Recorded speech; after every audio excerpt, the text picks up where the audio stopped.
வணக்கம் நண்பர்களே. திமுக கூட்டணியிலிருந்து வெளியேறிய முக்கிய கட்சி. சல்லி சல்லியாக உடைந்த திமுக கூட்டணி. ஸ்டாலின் அதிர்ச்சி.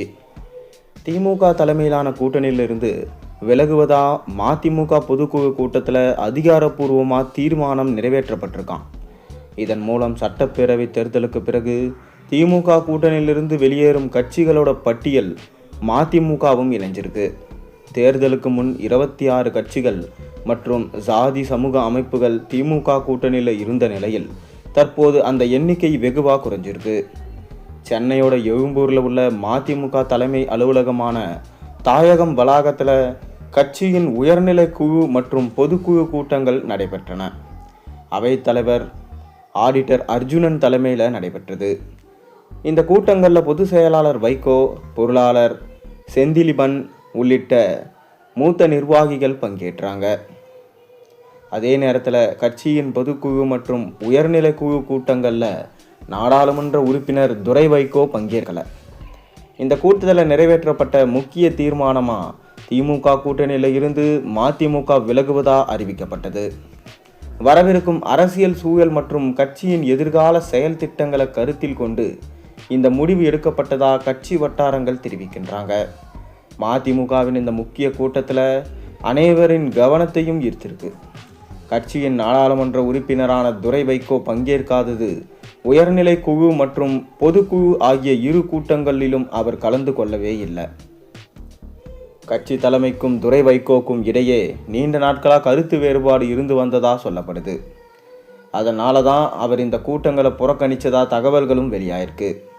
மதிமுகவின் 2 சட்டமன்ற உறுப்பினர்களில் சீர்காழி தொகுதி உறுப்பினர் செந்தில் செல்வன் ஏற்கனவே கட்சியிலிருந்து விலகுவதா அறிவிச்சிட்டாரு. மற்றும் ஒரு சட்டமன்ற உறுப்பினரான கடையநல்லூர் தொகுதி எம்எல்ஏ ராஜேந்திரன் கட்சியின் முக்கிய கூட்டத்தில் பங்கேற்கல. இதுவும் கட்சிக்குள்ள நிலவும் உட்கட்சி குழப்பத்தை வெளிப்படுத்துவதா அரசியல் நோக்கர்கள் சொல்றாங்க. சட்டப்பேரவை தேர்தலுக்கு முன்பு திமுக தலைமையிலான கூட்டணியில் அரசியல் கட்சிகள், சாதி மற்றும் சமூக அமைப்புகள் என மொத்தம் 26 அமைப்புகள் இடம்பெற்றிருந்தது. ஆனால் தேர்தலுக்கு பிறகு அந்த கூட்டணி படிப்படியாக சுருங்கி வருது. ஏற்கனவே மார்க்சிஸ்ட் கம்யூனிஸ்ட், விடுதலை சிறுத்தைகள், Indian Union Muslim league, Congress, இந்திய கம்யூனிஸ்ட் உள்ளிட்ட முக்கிய கட்சிகள் கூட்டணியிலிருந்து விலகிடுச்சு. தற்போது மதிமுகவும் வெளியேறி இருப்பதால் திமுக கூட்டணி மேலும் பலவீனமடைந்திருக்கிறதா அரசியல் விமர்சகர்கள் சொல்லிட்டு வராங்க.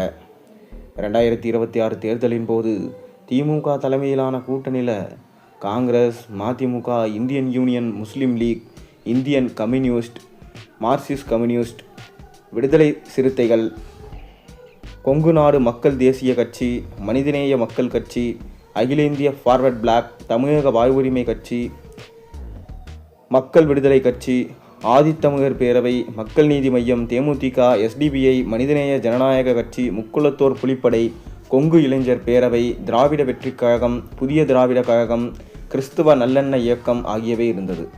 இதில் காங்கிரஸ், மதிமுக, Indian Communist, Marxist Communist, Viduthalai சிறுத்தைகள், இந்தியன் யூனியன் முஸ்லீம் லீக், மதிமுக வெளியே போயிடுச்சு. தற்போது திமுக கூட்டணியில் தேமுதிக, மனிதநேய மக்கள் கட்சி போன்ற சில கட்சிகள் மட்டுமே இருக்கு. மேலும் தொடர்ந்து கட்சியிலிருந்து பெரிய தலைகள் விலகுவதால் ஸ்டாலினுக்கு தற்போது என்ன செய்வது என்று தெரியாமல் அதிர்ச்சியில் இருக்காரு.